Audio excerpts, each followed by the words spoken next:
এবং এই ধারণাগুলো যদি আমার মধ্যে থাকতো তাহলে আমি সরকারেই বসতাম, আমাকেই বানিয়ে দিতেন মুখ্যমন্ত্রী। কিন্তু তা তো নয়, আমি তো মুখ্যমন্ত্রী নয় বা আমি নগর উন্নয়ন মন্ত্রীও নয়।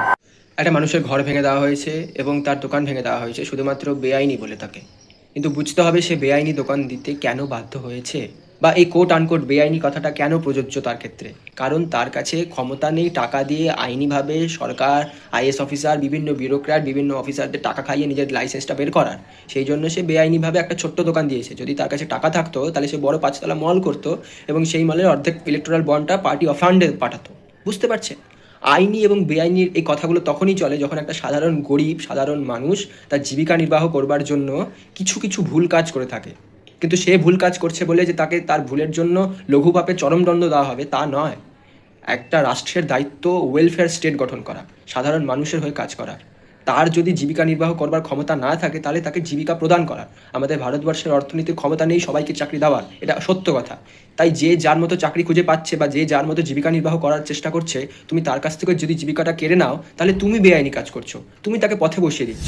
ভারতবর্ষের আদানি আম্বানির জন্য যদি আমাদের সরকার বিভিন্নভাবে তাদের ইনকাম জেনারেট করবার জন্য, তাদের ইনকাম কী করে বাড়তে পারে সেই জন্য তাদের বিভিন্ন প্রজেক্ট দিতে পারে, তাহলে দুটো হকারকে বা 4টে 5টে অস্থায়ী দোকানদারকে নতুন জায়গা দিতে কী অসুবিধা। আর একটা কথা, বোকা বোকা যুক্তি একদম দিতে আসবেন না যে এতই যখন ধরো তো নিজের বাড়ির নিচে একটা জায়গা দিয়ে দে। গাধার মতো কথাবার্তা বলার কোনো মানে হয় না। একটা দোকানদার সেখানেই দোকান দেয় যেখানে তার বিক্রি বাট্টা হবে, সেখানে একটা মার্কেট রয়েছে। আমার বাড়ির সামনে কোনো মার্কেট নেই, আমার বাড়ির সামনে 4টা লোক 14 দিন বাড়িতে এসে জিনিস কিনতে আসে না। যেখানে তার বিক্রি হবে সেই জায়গাটা সরকারের খোঁজার দায়িত্ব, যে কোন জায়গাটায় আসলে সাধারণ মানুষ, অনেকগুলো মানুষ জমায়েত করবে, ভিড় করবে এবং সেখান থেকে জিনিসপত্র কিনতে পারবে এবং সেখানে একটা লোকাল ইকোনমি তৈরি হবে। এবং এই ধারণাগুলো যদি আমার মধ্যে থাকতো তাহলে আমি সরকারেই বসতাম, আমাকেই বানিয়ে দিতেন মুখ্যমন্ত্রী। কিন্তু তা তো নয়, আমি তো মুখ্যমন্ত্রী নয় বা আমি নগর উন্নয়ন মন্ত্রীও নন। তাহলে যার দায়িত্ব, যার ক্ষমতা রয়েছে তার করা উচিত, ঠিক আছে? এইখানে বেআইনি আইনি হওয়ার কোনো জায়গাই নেই।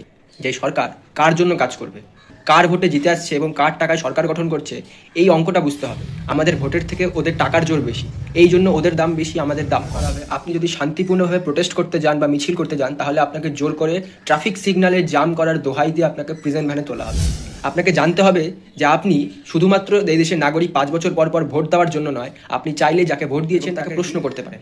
যদি সে আপনার প্রশ্নের উত্তর দিতে অসহজ বোধ করে তাহলে আপনি তার উপরে আঙুল তুলতে পারেন এবং আপনি তার পদত্যাগ দাবি করতে পারেন। এটা অধিকার, এটা আমাদের লড়াই। এই লড়াই যারা যারা সামিল হচ্ছে এবং যারা যারা সামিল হচ্ছে না তাদের সবাইকে অভিনন্দন। কারণ যারা সামিল হননি, যারা আজও দালালি করে নিজেদের পিঠ চাপড়ানোর জন্য বসে রয়েছেন, তাদেরও একদিন ক্ষমতা এভাবেই লাথি মারবে এবং আপনারাও একদিন এভাবেই আমাদের সাথে পথে আসবেন। ধন্যবাদ, নমস্কার, জয় হিন্দ, জয় ভীম।